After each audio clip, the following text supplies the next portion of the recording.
Well, we're back.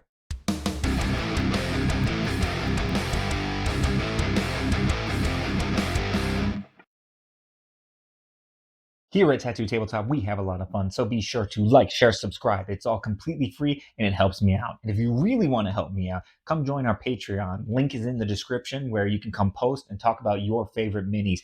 Now back to the video. Welcome to Tattoo Tabletop. My name is James, and today we are talking about LVO, but not just LVO. No, we're talking about LVO 2 Electric Boogaloo. So, for those who don't know, that LVO has happened twice this year, particularly because it moved from January to October. There are a bunch of different factors that I've heard involved, some from FLG, but mainly it is now in October. That's all you really need to know, and it'll be in October going forward. Not only that, but it also changed venues. It went from the Rio, which it had been at for a while now, all the way over to the Expo Convention Center in Las Vegas, which is closer over to Fremont Street. So it's really on the complete other side of Vegas. So today we're going to talk about the pros, the cons. That is a convention joke. I just realized that. But we're also going to talk about what I think the future will hold, what it looks like, things that maybe could help grow, et cetera, et cetera. But enough talking. Let's get into it after we hear from our sponsor. Today's video is sponsored by The Forge for all your hobby nerd needs. Whether it's Warhammer 40k, Age of Sigmar, Marvel Crisis Protocol, Magic the Gathering, Pokemon, Lorcana, and a plethora of board games, The Forge has what you need. The Forge has been my go-to shop, and the inventory has only grown. If there's something you don't see on the shelves, fill out a product request form on their website. Thank you to The Forge for sponsoring this video. So let's talk about why I was at LVO. Well, there's one main reason, and it was just the sponsor you just heard. It was The Forge.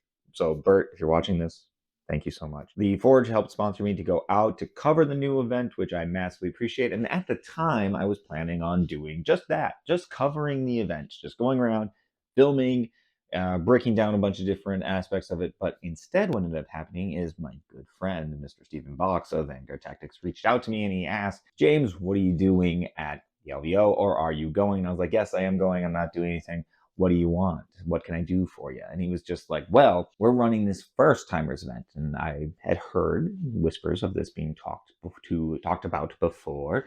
So I said, well, and he basically asked if I could help. And I was like, absolutely. So what I was mainly doing at the event is I was help running this first timers event. So what was this first timers event? Well, it was this really cool idea that it would be an event and a 40K tournament just for GT first timers. So basically it'd be 4 games total, 2 games one day, 2 games another day. You'd have 4-hour rounds to really alleviate the stress of that time crunch that usually comes up in a grand tournament setting.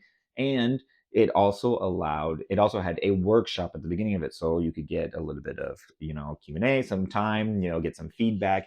And also during the tournament, what would happen is while they were playing, if they had any questions, they could ask myself or, of course, Jord. And we basically were there to answer those questions. And if they truly felt stuck, if they truly felt like they didn't have an idea on what they wanted to do, they could ask us and we could be like, well, here are you drew these 2 cards. Well, you could take this unit, move here, do an action that might score you points, or you can move here and attack.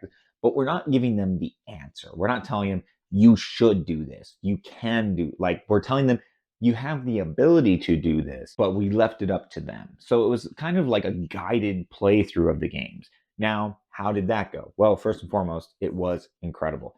Everyone that attended that event was absolutely fantastic. They were so positive about the experience, and it really, really felt meaningful, which is absolutely incredible. That's exactly what we wanted to see. It sounded like a lot of people learned a lot from the event, which is just incredible. Not only that, but it also meant a lot that they felt like they had a better grip on their army. They felt like they understand the rules more. They felt like they understood their tactics, things that they could do, things that they can't do. There was a lot of clarification.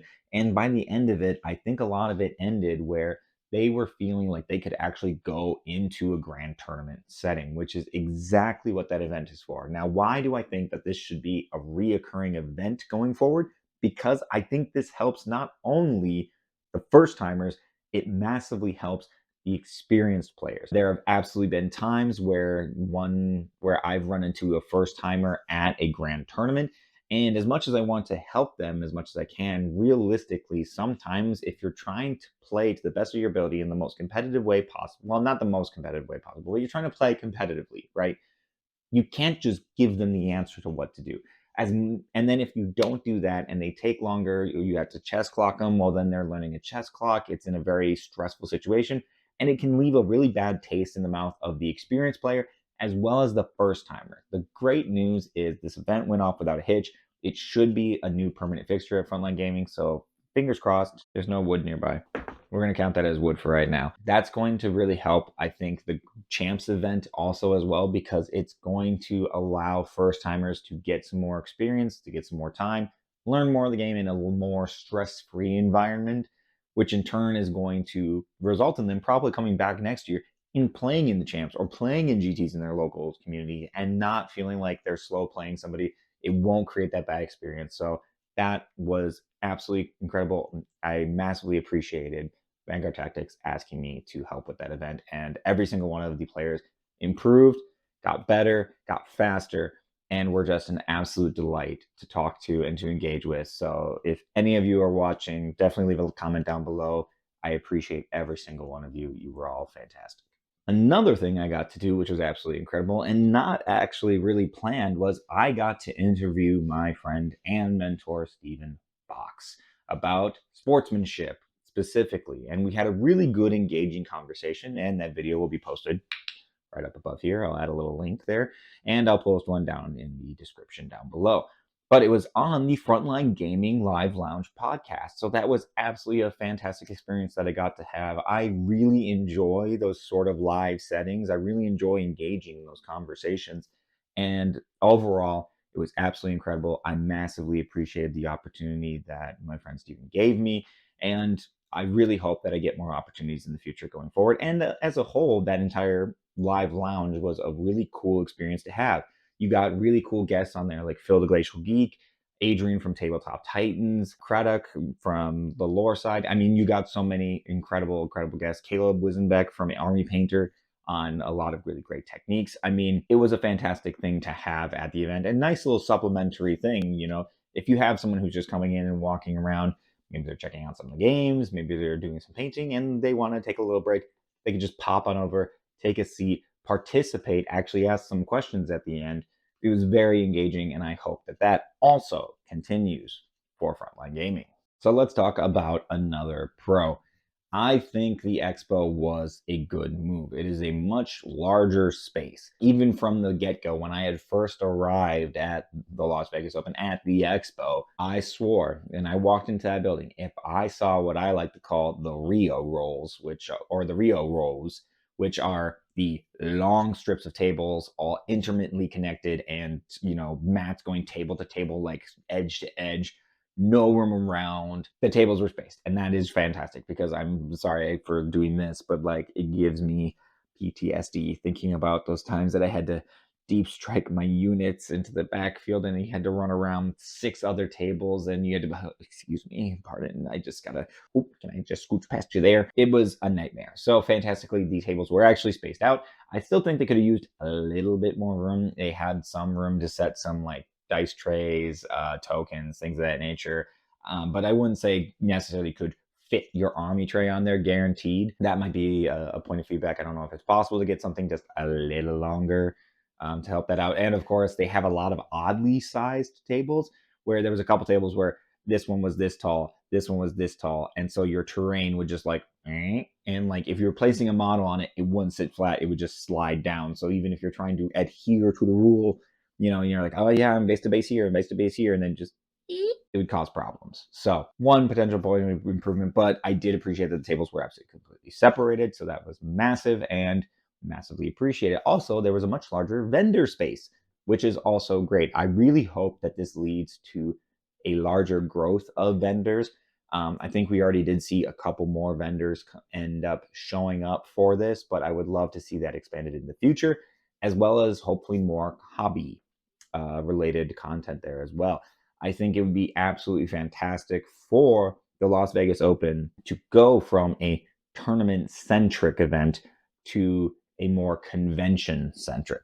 So in that way, it has a more wider gambit of different things, more hobby classes, more others, it just any sort of events, really. I think that that would be a massive improvement on it now that it has the space that it needs going forward to help facilitate that. So fingers crossed that that also happens as well. So let's talk about the cons. One of the cons and or spaces for improvement. Let's go with that. So number one, the Golden Nugget. Now, I didn't stay at the Golden Nugget, particularly when Frontline Gaming had announced that the room block was going to be at the Golden Nugget. The very first comment I saw was, "Don't walk in there with a black light." And I immediately started looking elsewhere. So I went across the street to the Plaza. The Plaza was all right. On my review, I just kind of gave it a 3 out of 5. The rooms were okay, not anything to write home about. But I also feel like I got better rooms in like a Best Western or something. Even though my room was facing away from Fremont Street, there were times that I could still hear it. This was the biggest problem with the Golden Nugget. A lot of people that I know that had been staying at the Golden Nugget could hear everything. So they really didn't sleep well. It was not a great partnership, in my opinion. I think next year they might be looking at still doing some at the Golden Nugget in case people want the casino experience attached. But for the most part, most of the feedback that I received from other people about the Golden Nugget was primarily negative, especially when you're wargaming and you're going to these conventions and these tournaments. At the end of the long day, your feet hurt, your knees hurt, your back hurts, your voice is just, you can even hear it in mine. I'm surprised I still have a voice, if I'm being honest.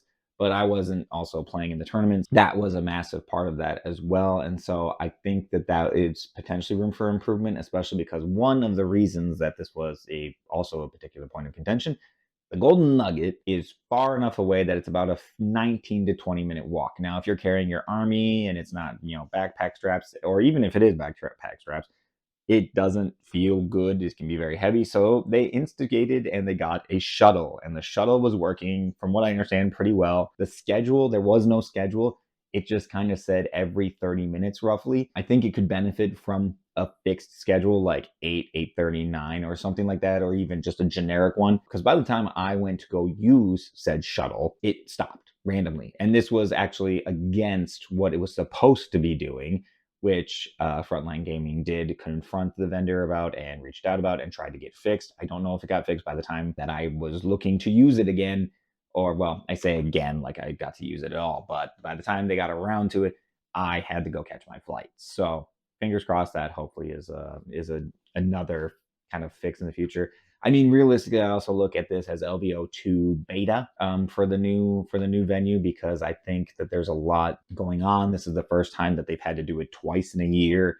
I think that they were just trying to get a feel for how it felt in the venue, in the new places, and with the new things. So fingers crossed, knock on wood again, that that gets remedied in the future. Con number two, at least for me, so as I mentioned, it was near Fremont Street. And if you're not familiar with Fremont Street, it's very bright, it's very loud, not particularly great for someone with any sort of social anxiety, because it is a lot. And I mean a lot. Can be a lot, can just genuinely be a lot for a lot of different people. But also getting to and from the main strip on Vegas was also particularly crazy. Crazy as in expensive. Your average cab fare was $30 plus just to get to the strip or near the strip. So that added up very quickly. I mean, as a whole, this is kind of one of the downsides of the Las Vegas Open. Is I do love the Las Vegas Open. I do think that there's a lot of cool aspects there. There are a lot of people that gather there. It is one of my favorite events to go to because I get to catch up with my friends in Vanguard Tactics, Tabletop Titans. I get to the Gauge League. I get to catch up with everybody, and it's just an incredible feeling. However, it is wildly expensive. Even if you're penny pinching and you're saving where you can, it can really add up really, really quickly. And if you feel like you're not getting the full extent of the experience that you're hoping for, then that makes it really difficult, which is also, again, why I hope that the Frontline Gaming and that the Las Vegas Open moves towards more of a convention themed event. They have all the other Frontline Gaming events that can be tournaments.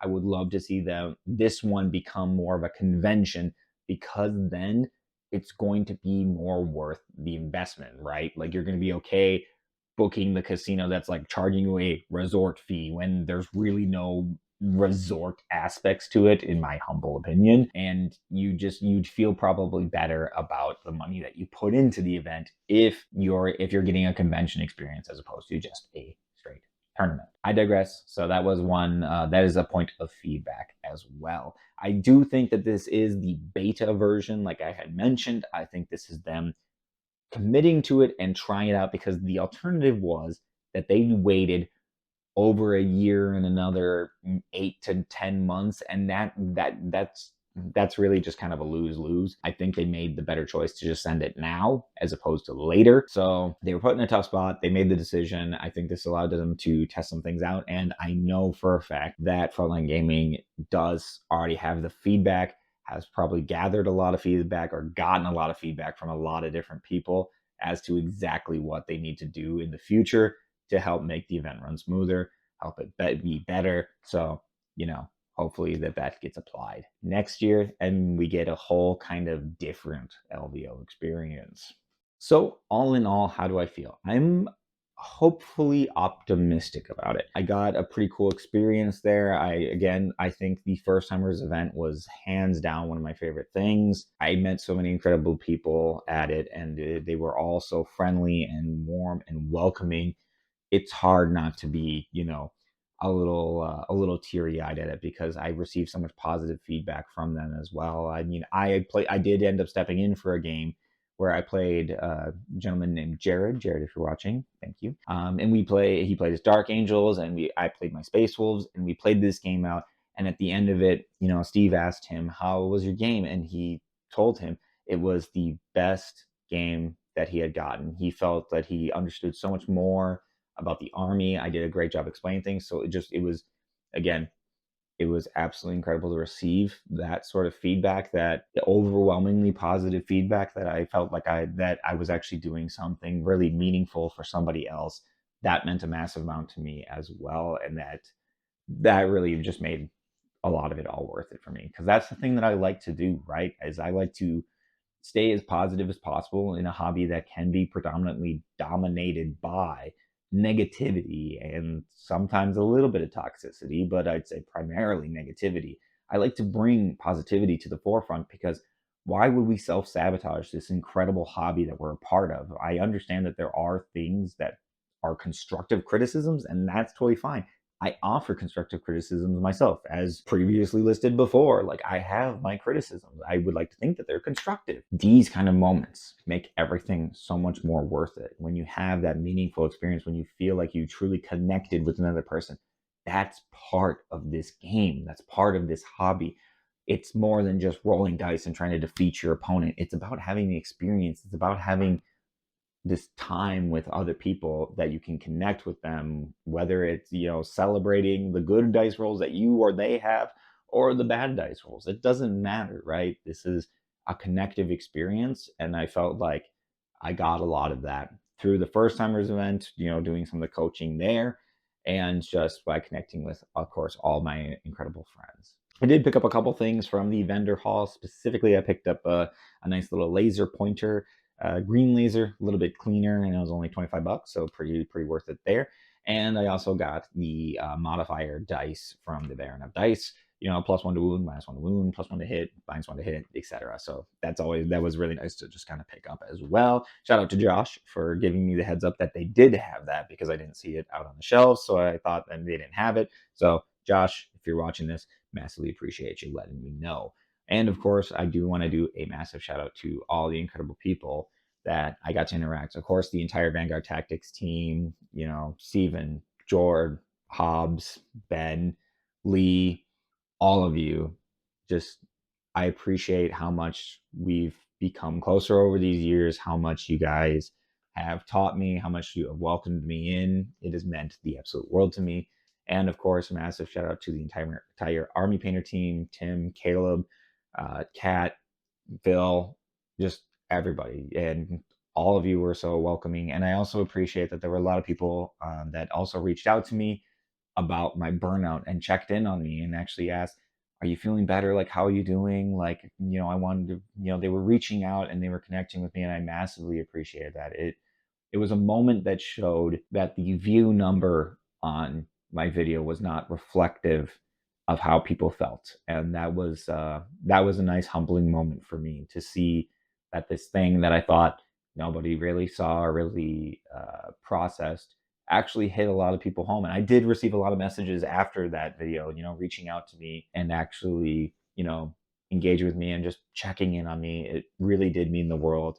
I am doing a lot better, and this event particularly was a palate cleanser for me, and actually really reinvigorated my love for the hobby. And I'm really, really excited to dive back into my projects, to keep going with my Astra Militarum, to especially get going with my Drukhari. I'm really stoked. I'm really vitalized back into the hobby as well. And of course, I am also very thankful to people, Phil and my buddy Curtis, who also got pictures of me while I was on stage doing the interview. So that was super awesome to see as well. And Phil, thanks for grabbing those screen grabs. So massively appreciate it. That about wraps it up for me. So overall impressions, I'm hopeful, optimistically hopeful for the future of LVO.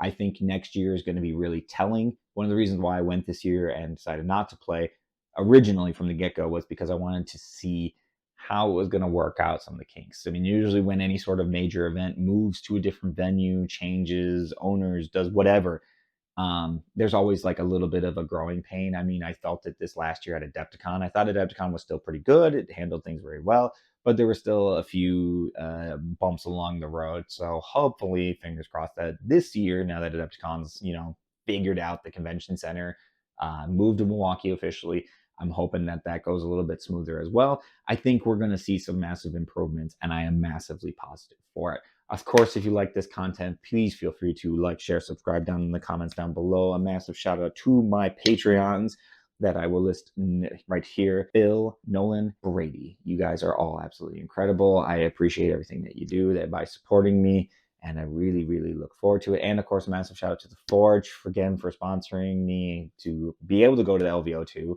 That was also an absolutely incredible moment for me, and I can't wait for the future. I'm actually really genuinely excited. I have a lot of motivation in me now, and I can't wait to keep pushing forward and to keep doing things.